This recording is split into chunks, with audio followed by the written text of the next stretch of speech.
வணக்கம். கன்சியூமர் சிவகுமார். இன்று உணவு பாதுகாப்பு அதிகாரி மரியாதைக்குரிய ரவிச்சந்திரன் ஐயா சந்திக்கிறோம். ஏன்னா இப்போ நிறைய மழை பெஞ்சிட்டு இருக்கு. இப்போ இது மழை பெஞ்சது பார்த்தீங்கன்னா காய்கறிகள் கீரை வகைகள் நிறைய வருது. இதை நம்ம சாப்பிடலாமா, இதனால வர பிரச்சனைகள் நிறைய இருக்கு.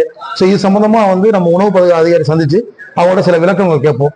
இது மூலம் மக்கள் நிறைய பயனடைக்க வாய்ப்பு இருக்கு. ஐயா வணக்கம். வணக்கம். இப்போ சமீபமா ஒரு மாசம் 2 மாசம் தொடர்ந்து மழை பெஞ்சிட்டு இருக்கு. இனி ஒரு காலம் இன்னும் ஒரு 10-15 நாள் மழை இருக்குங்கிறாங்க. இப்ப காய்கறிகள் கீரை வகைகள் இதெல்லாம் நிறைய மார்க்கெட்டிங்ல வந்துகிட்டு இருக்கு. இப்போ அந்த நிறைய அழிவு இருக்கு. கீரைகள் நிறைய ஒரு அழிவு மாதிரி இருக்கு. காய்கறி அப்படிதான் வருது. இதனால நிறைய பிரச்சனை இருக்கா? இதை உட்கொள்ளலாமா? இதை உட்கொள்ளா ஏதாவது மக்களுக்கு ஏதாவது பிரச்சனை இருக்கா? பொதுமக்கள் பிரச்சனை இருக்கா? இதை பத்தி விளக்கங்கள் கொடுத்தா நன்றா இருக்கும். நல்லது.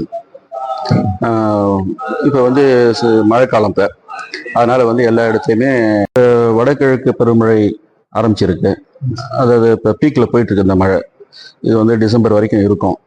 அதனால இப்போ என்ன ஆகுதுன்னு கேட்டிங்கன்னா, விளைநிலங்கள்லாம் எங்கெங்கெல்லாம் காய்கறிகள் பழங்கள் இதெல்லாம் பயிரிட்டு இருக்காங்களோ அந்த நிலங்கள்லாம் பெருமளவில் மழை வெள்ளத்தால் பாதிப்பு ஆகியிருக்கு. இப்போ என்ன ஆகுதுன்னு கேட்டிங்கன்னா, இந்த விளைநிலங்களில் ஒரு 2 நாளைக்கு மேலே இல்லை 3 நாள் இந்த மாதிரி அளவில் தண்ணி தேக்கமடைஞ்சிருக்கும் போது அப்போ அந்த பயிர்கள்லாம் அழுக ஆரம்பிச்சிடும். இது மாதிரியான சமயத்தில் அந்த வெள்ள ஓட்டத்தில் நன்னீர் மட்டும் இல்லாமல் பல கழிவு நீரும் கலக்கும். ஆமாம், அதிகம் கண்டிப்பாக இருக்கும். அப்போ இந்த அதிக வாய்ப்புள்ள இந்த கழிவு நீர்கள் கலக்கும்போது என்ன ஆகும்னு கேட்டிங்கன்னா, ஒரு கழிவு நீரில் அதுலேருந்து உற்பத்தி ஆகக்கூடிய ஒரு அக்ரிகல்ச்சர் ப்ராடியூஸ், அதாவது விவசாய சார்ந்த காய்கறிகளோ பழங்களோ வேறு ஏதோ ஒரு உணவோ, ஆமாம், இதெல்லாம் நம்ம உற்பத்தி ஆகும்போது அதில் குறிப்பாக நைட்ரேட் அப்படின்னு சொல்லக்கூடிய அயான்ஸ் அது அதிகப்படியாக வரத்துக்கு வாய்ப்புகள் உண்டு. நைட்ரேட் அது கெமிக்கல் ஃபார்முலாவில் NO3ன்னு நம்ம சொல்லுவோம். இந்த நைட்ரேட்ஸு அதிகப்படியாக நம்ம உடலில் போகக்கூடாது. ஒரு மனுஷனுக்கு அதிகபட்சமாக நம்ம மனித உடல் 45 ppm அளவுக்கு தான் நைட்ரேட்டை தாங்கக்கூடிய சக்தி இருக்கு. ppmனா பார்ட்ஸ் பெர் மில்லியன். அப்போ அந்த 45 ppm மேலே போயிடுச்சுன்னு சொன்னால் நம்ம உயிருக்கே ஆபத்தை ஏற்படுத்தக்கூடிய விஷயமா மாறிடும். ஆமாம், அதனால தான் இந்த கழிவு நீரில், குறிப்பாக மழைக்காலங்களில் கழிவு நீரில் வளரக்கூடிய கீரை வகைகளோ, இன்னும் முக்கியமாக ஒன்று சொன்னால் நீங்கள் இன்னும் பயந்துருவீங்க. நம்ம உணவில் பெரும்பாலும் என்ன பண்ணுவோம்னா, கொத்தமல்லி தழையெல்லாம் போடுவோம். இப்போ இந்த கொத்தமல்லி தழையெல்லாம் பார்த்தீங்கன்னா கொஞ்சம் அழுகி வரும் இந்த மாதிரி சமயத்தில், இந்த காலகட்டத்தில். அது மாதிரி அழுகல் கீரையோ அல்ல அழுகல் கொத்தமல்லி தழை இருந்தால் பெட்டர், நீங்கள் அதை தவிர்த்திடணும், படுத்தக்கூடாது. ஏன்னு கேட்டிங்கன்னா, அந்த மாதிரி அழுக ஆரம்பிச்சுட்டாலே அதில் நைட்ரேட்ஸ்லாம் அதிகமாக உள்ளே போயிருக்கும் இந்த கழிவுநீரில் வளரும்போது. அப்போ அந்த நைட்ரேட்ஸ் உங்களுக்கு அந்த 45 ppm மேலே போயிட்டாலே உங்களுக்கு உடலுக்கு ரொம்ப ரொம்ப ஆபத்து. இது உங்கள் ஃபேட்டலாக போகிறதுக்கும் வாய்ப்பு உண்டு. அந்த அளவுக்கு? ஆமாம், இது அந்த அளவுக்கு போகிறதுக்கு வாய்ப்பு உண்டு.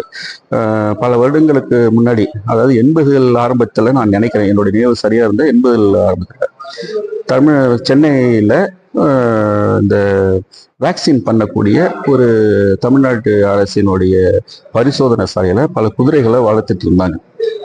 குதிரை அந்த குதிரைக்கு குதிரையிலேருந்து இந்த வேக்சின்ஸ் உற்பத்தி பண்ணிட்டு இருந்தாங்க. அப்போ இது ஒரு மழைக்காலம். அந்த மழைக்காலத்தில் சரியான தீவனம் கிடைக்காதனால இந்த கழிவு நீரில் வளர்ந்த கோரைப்புற்கள் இதை எடுத்துட்டு அதுக்கு தீவனமாக கொடுத்துட்டாங்க.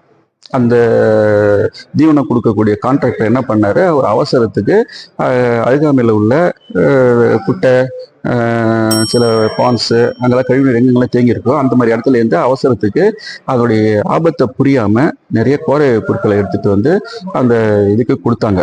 அந்த கொடுத்த இதில் கிட்டத்தட்ட 45 குதிரைகள் நான் நினைக்கிறேன், என்னுடைய கவனம் சரியாக இருந்ததுன்னா, நினைவு சரியாக இருந்ததுன்னா 45 குதிரைகள் நினைக்கிறேன். அது சாப்பிட்ட அந்த புல்லை சாப்பிட்ட மருந்தெனிமே எல்லாமே ஒரே சமயத்தில் இறந்து போயிடுச்சு. ஆமாம், ஏன்னா அப்புறம் அதனுடைய உடல் கூராய்வு செய்து பார்க்கும்போது அது உடம்புல ஆவரேஜா ஒவ்வொரு குதிரையிலும் 70 ppm அளவுக்கு நைட்ரேட் இருந்தது. 45 இருக்கணும், கிட்டத்தட்ட டபுள். அப்போ அந்த இதை அந்த உடல் தாங்க முடியாமல் மரணம் அடைஞ்சிருச்சு. அந்த 45 குதிரைகளும் இறந்து போயிட்டு. அப்போ அதுக்கு காரணம் ரொம்ப சிம்பிள். இந்த கழிவு நீர் குட்டை இதுல வந்து வளர்ந்த அந்த புல்லை சாப்பிட்டதுல இதாயிடுச்சோம். அதனாலதான் என்னன்னா நமக்கு வாட்டர் வந்து பாத்தீங்கன்னா நம்ம குடிக்கக்கூடிய ட்ரிங்கிங் வாட்டர்லயோ அல்லது பேக்கெட் ட்ரிங்கிங் வாட்டர்னு சொல்லக்கூடிய இந்த பாட்டில் வாட்டர்லாம் இருப்பாருங்க, அதுலலாம் நைட்ரேட் வந்து அளவு வந்து 45 ppm மிகாம அதாவது 45 ppm தாண்டி போகக்கூடாது, 45 உள்ளதான் இருக்கணும். அது மாதிரி ஒரு பேராமீட்டர் செட் பண்ணியிருக்காங்க.